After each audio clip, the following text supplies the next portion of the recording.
Bismillahirrahmanirrahim. Assalamualaikum warahmatullahi wabarakatuh. Bertemu lagi dengan Pak TW di sini. Kali ini kita akan coba membahas tentang mikroskop. Nah, adapun tujuan pembelajaran kita kali ini yaitu diharapkan nanti setelah kita mempelajari mikroskop, anak-anak mampu menyebutkan bagian-bagian mikroskop, kemudian bisa memegang dan membawa mikroskop dengan benar, lalu mampu menggunakan mikroskop dengan baik dan benar, serta bisa memperkirakan ukuran benda asli berdasarkan skala. Nah, pertama kita akan bahas tentang sejarah perkembangan mikroskop. Jadi mikroskop itu pertama kali ditemukan oleh Zacharias Janssen di tahun 1590 dengan mikroskop yang sangat sederhana. Kemudian dikembangkan oleh Robert Hooke di tahun 1665. Ya, dia merancang mikroskop dengan sumber cahaya sendiri. Kemudian mikroskopnya ini sudah mampu melakukan perbesaran sampai 30 kali perbesaran. Lalu kemudian 3 tahun kemudian Antony van Leeuwenhoek mengembangkan kembali mikroskop itu dengan lebih baik lagi. Dia menemukan mengembangkan mikroskop dengan lensa tunggal dengan perbesaran bisa mencapai 270 kali perbesaran. Nah, sampai saat sekarang ini perkembangan mikroskop itu sudah sangat luar biasa. Ya, jadi kita sekarang sudah sangat terbantu, ilmu pengetahuan sudah sangat berkembang pesat dengan ditemukannya mikroskop sampai saat ini dengan perbesaran yang luar biasa, bahkan ada yang bisa melakukan perbesaran sampai 2 juta kali dari objek aslinya. Nah, macam-macam mikroskop. Ada namanya yang pertama mikroskop cahaya. Ya, mikroskop ini umum digunakan di laboratorium, ya, baik di sekolah-sekolah, laboratorium sekolah, laboratorium universitas, ya, banyak menggunakan mikroskop jenis ini. Nah, cahaya yang digunakan, sumber penerangannya itu berupa cahaya yang berasal dari cahaya matahari atau bisa juga menggunakan cahaya lampu. Nah, mikroskop ini memiliki perbesaran bisa mencapai 1000 kali perbesaran. Nah, dengan perbesaran yang sedemikian, kita bisa mengamati benda-benda mikroskopis seperti misalnya jaringan yang terdapat pada tumbuhan, jaringan yang terdapat pada hewan, pada bakteri, atau pada protozoa, serta objek-objek mikroskopis lainnya. Nah, mikroskop ini ada yang menggunakan satu lensa okuler disebut dengan mikroskop monokuler, serta ada yang menggunakan 2 lensa okuler dan disebut dengan mikroskop binokuler. Kemudian yang kedua ada mikroskop elektron. Nah, mikroskop ini sumber energinya berasal dari elektron untuk memperbesar bayangan objek. Kemudian dia juga sudah menggunakan medan magnet sebagai pengganti lensa untuk mempusatkan energi pada objek yang sedang diamati. Nah, perbandingan perbesarannya jika menggunakan mikroskop cahaya itu rata-rata perbesaran yang mencapai 100 kali sampai 1000 kali perbesaran, maka dengan mikroskop elektron ini perbesarannya jauh luar biasa, yaitu bisa mencapai 2 juta kali perbesaran. Nah, tentu dengan perbesaran yang sangat tinggi tersebut, benda-benda yang sangat kecil berukuran nano bahkan lebih kecil dari itu bisa dilihat menggunakan mikroskop elektron. Nah, kemudian bagian-bagian daripada mikroskop diantaranya yang pertama ada lensa okuler, yaitu lensa yang dekat dengan mata si pengamat. Nah, lensa ini berfungsi untuk membentuk bayangan maya tegak diperbesar. dari lensa objektif. Oke. Kemudian yang kedua ada makrometer scope.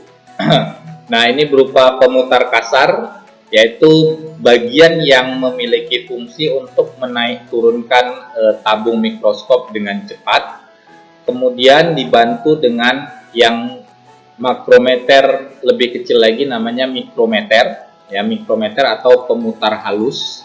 Nah, bagian ini berfungsi untuk menaik turunkan tabung dengan lambat, ya. Atau kita juga bisa memfokuskan benda yang sedang kita amati menggunakan mikrometer ini. Jadi kalau makrometer itu untuk menaik turunkan tabung dengan cepat, maka untuk memfokuskannya setelah itu kita menggunakan mikrometer. Kemudian ada badan mikroskop atau sering disebut dengan tabung mikroskop atau juga tubus, adalah bagian yang berbentuk seperti tabung, berfungsi untuk mengatur fokus dan menghubungkan antara dua lensa yang dimiliki oleh mikroskop, yaitu lensa objektif dan lensa okuler. Kemudian ada revolver, ya, bagian yang berfungsi untuk mengatur perbesaran lensa objektif. Nah, ini revolver, ya, ini bisa kita putar untuk mengganti lensa objektif yang ingin kita gunakan. Kemudian yang berikutnya ada lengan mikroskop. Ini berfungsi sebagai pegangan pada mikroskop. Jika ingin membawa mikroskop ini, maka bagian yang kita pegang adalah lengan mikroskop. Kemudian ada lensa objektif, ya, lensa yang dekat dengan objek, karena letak objek di sini, lensa objektifnya berada di bagian ini. Nah, lensa ini berfungsi untuk membentuk bayangan nyata terbalik dan diperbesar. Oke.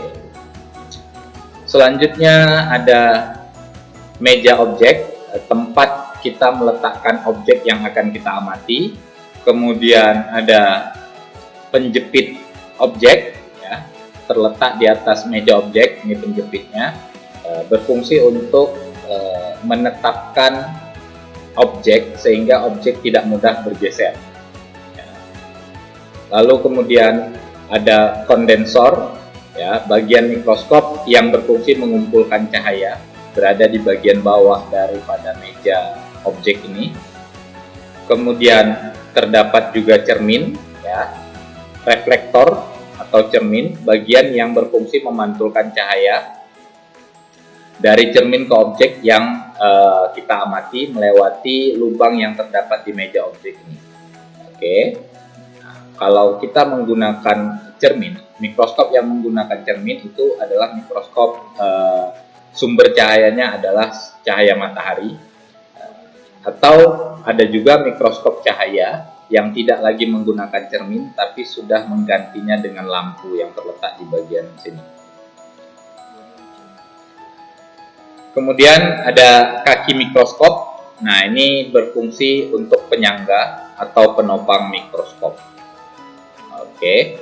Nah, itulah bagian-bagian daripada mikroskop, ya. Cara menggunakan mikroskop. Yang pertama, saat kita membawa mikroskop, tangan kanan kita berada di lengan mikroskop, sedangkan tangan kiri kita letakkan di kaki mikroskop, atau sebaliknya, tangan kiri yang kita gunakan untuk memegang lengan, sedangkan tangan kanannya berada di bagian bawah dari kaki mikroskop tersebut. Lalu kemudian kita letakkan mikroskop di atas meja dengan cara memegang lengan mikroskop, ya, sehingga mikroskop berada persis di hadapan kita sebagai pengguna mikroskop tersebut. Bisa kita lihat seperti ini posisinya. Lalu langkah yang berikutnya adalah kita putar revolver sehingga lensa objek yang kita gunakan mulai dari perbesaran paling lemah terlebih dahulu, ya. Perbesaran paling lemah pada posisi 1, poros dengan lensa okuler. Jadi dia satu poros dengan lensa okuler. Nah, kita gunakan yang pertama adalah lensa dengan perbesaran yang paling lemah terlebih dahulu. Caranya adalah dengan memutar revolver ini. Kemudian setelah itu mengatur cermin dan diafragma untuk melihat kekuatan cahaya masuk, hingga dari lensa okuler tampak terang berbentuk bulat seperti ini. Nah, ini disebut dengan lapangan padam. Nah, kalau dia sudah putih bersih seperti ini, itu berarti mikroskop siap untuk kita gunakan.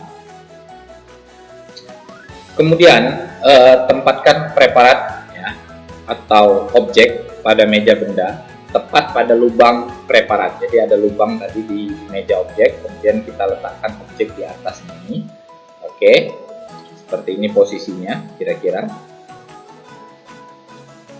Lalu kemudian kita atur fokus untuk memperjelas gambar dengan cara memutar pertama kali adalah makrometer, pemutar kasar ya, sambil dilihat dari lensa okuler. Kemudian untuk mempertajamnya, memfokuskan benda, kita gunakan mikrometer atau pemutar halus.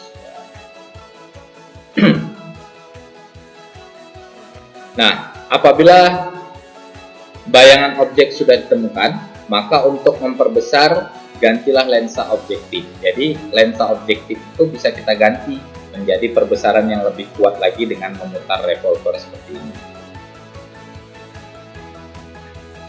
Nah, selanjutnya kita dapat melakukan pengamatan terhadap objek yang sudah ditentukan oleh guru atau objek-objek yang ingin kita amati. Ya. Oke, saya rasa itu saja materi kita kali ini. Kita bertemu pada video pembelajaran berikutnya. Terima kasih. Wassalamualaikum warahmatullahi wabarakatuh.